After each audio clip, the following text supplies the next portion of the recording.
If you've logged into Marvel Future Fight in the past 24 hours, then you've noticed the Tier 4 symbol in the team menu.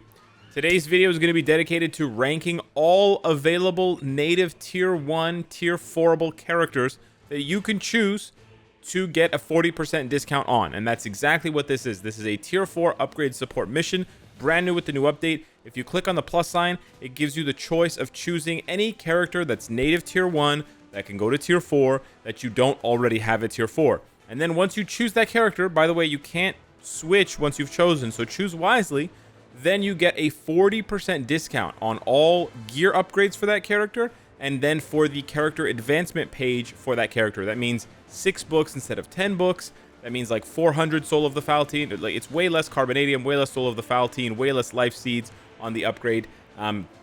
And as I said, fewer Vishanti books as well. So this is a massive discount for Tier 4s. It only applies, however, to native Tier 1 Tier 4s. Now, once you complete this quest and you Tier 4 this character, you'll unlock another quest, as you can see down below, where it gives you a 25% off. You're going to repeat the process over again, where you're going to select the character, and you're going to get a 25% discount on that character, and so on and so forth, and you're allowed to do that 4 more times. So it's a very good system. However, it only applies to native Tier 1 Tier 4s. So this doesn't apply to Gladiator, Beta Ray Bill, Adam Warlock, Jean Grey, Wolverine, Thanos, Cable. None of those characters, Odin, etc. It does not apply to them. So who does it apply to? Well, let's go ahead and take a look at the tier list. It applies to the following 32 characters, from Ant-Man down to Venom, alphabetically.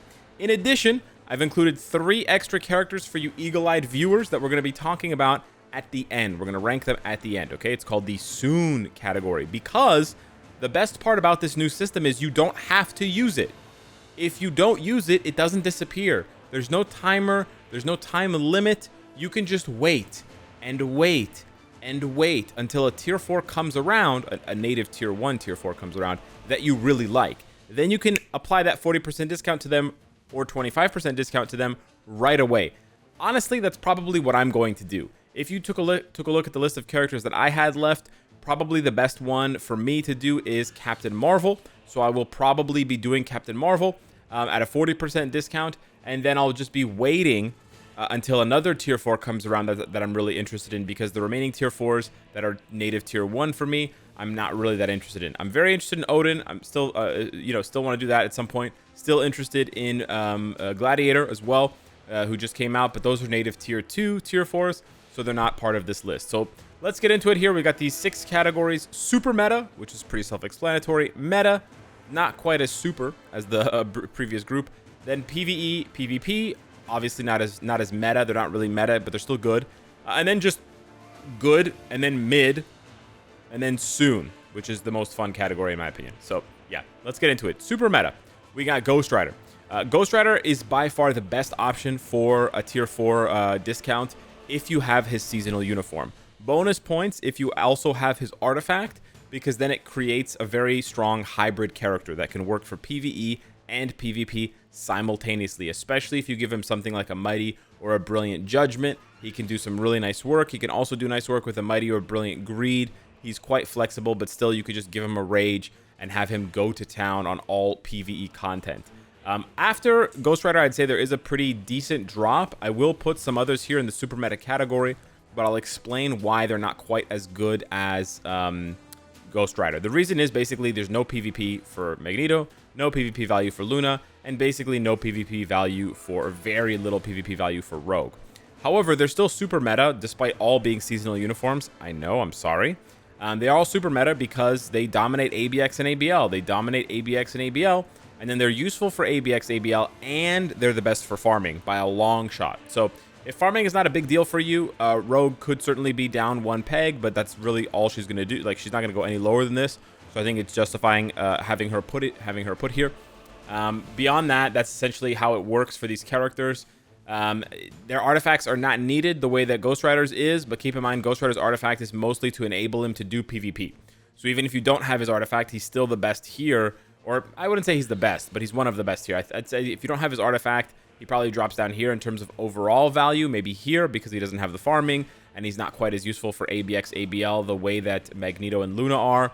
Magneto and Luna can really be interchangeable. I would say maybe Luna's a little bit more useful for ABX, ABL, and she's also requires, I guess, less of a build because Magneto does kind of need his artifact. But otherwise, yeah, the only issue they all share in common is that they are all seasonal uniforms, which I know is a big bummer for a lot of you. I wish I had better news for you about that, but that's just kind of the way that it is. So if you don't have their seasonal artifact, seasonal uniforms, then none of them are here at all. They're all down at the bottom with mid. They're just terrible. Just keep that in mind. They have to have these uniforms. I don't want to say it for every character, but I should say it for these 4 because they're the best, and also because they're seasonal uniforms. Probably the best non-seasonal uniform, Dr. Octopus. Very meta, strong for World Boss Legend, GBR, and then, of course, amazing for ABX and ABL. Very, very good. Very fun playstyle as well. Very unique. Captain Marvel, same sort of thing as Dr. Octopus. Kind of underrated, I feel like. I feel like a lot of people passed up on her because Ghost Rider and Loki were being released at the same time, but she's very strong, very good for PvE content. Maybe a bit more annoying to play, but that sort of, that is what it is. Black Bolt, another seasonal, strong character. Good stuff here. Not quite the best anymore, but still very strong. But yeah, does need his seasonal uniform to be relevant at all. For now, I would say Black Panther deserves to be here, although there's a pretty strong chance he's being replaced currently by Gladiator, so he may actually drop down to the PvE category. A strong PvE character, fun to play, cool animations, but not, not really hanging on to his meta tags very easily these days.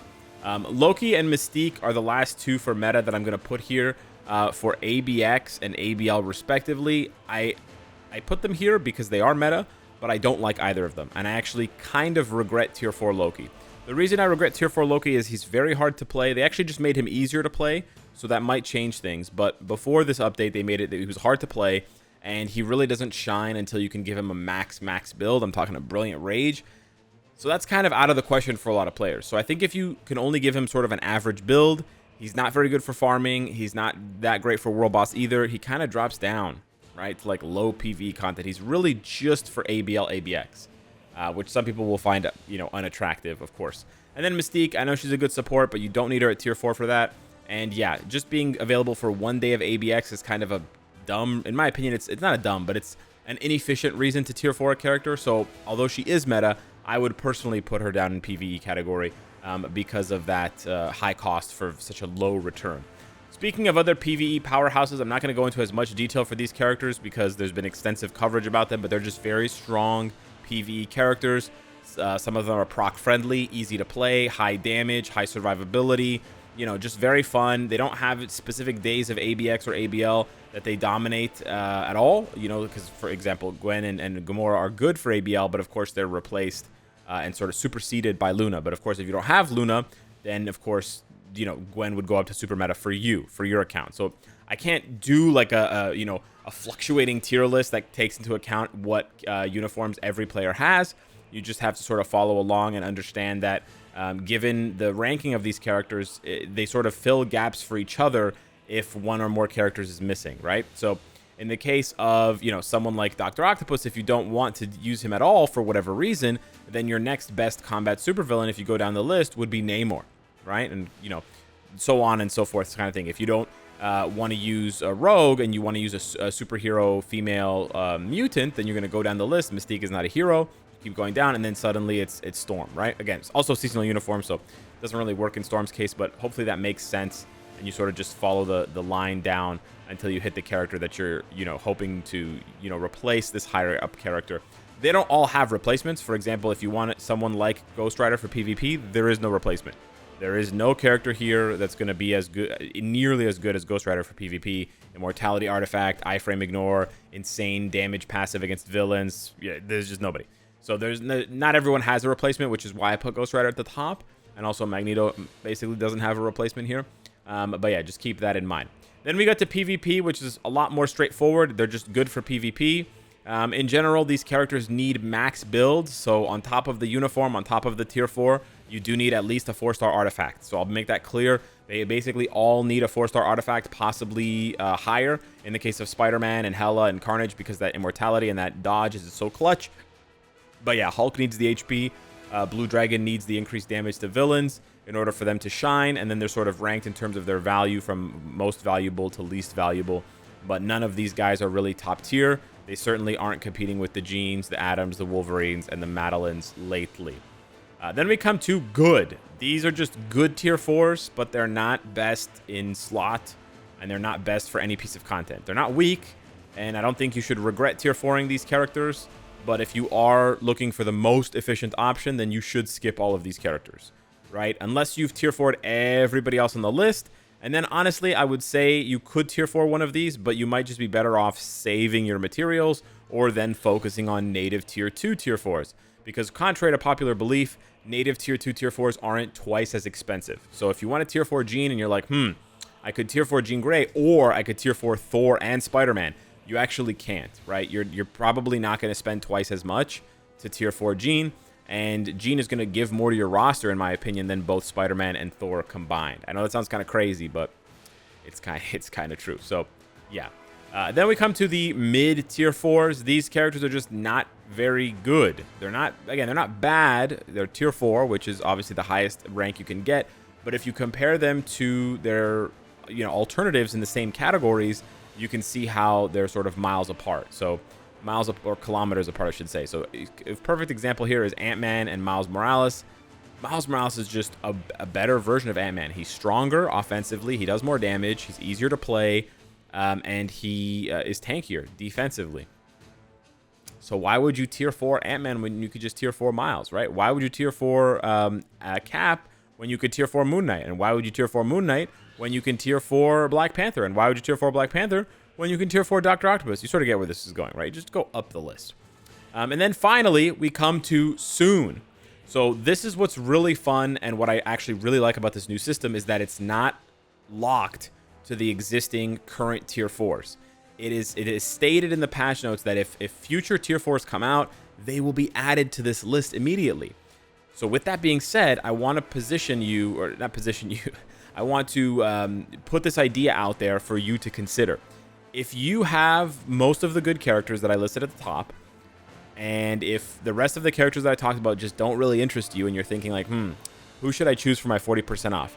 I have some better advice for you. Don't choose anyone.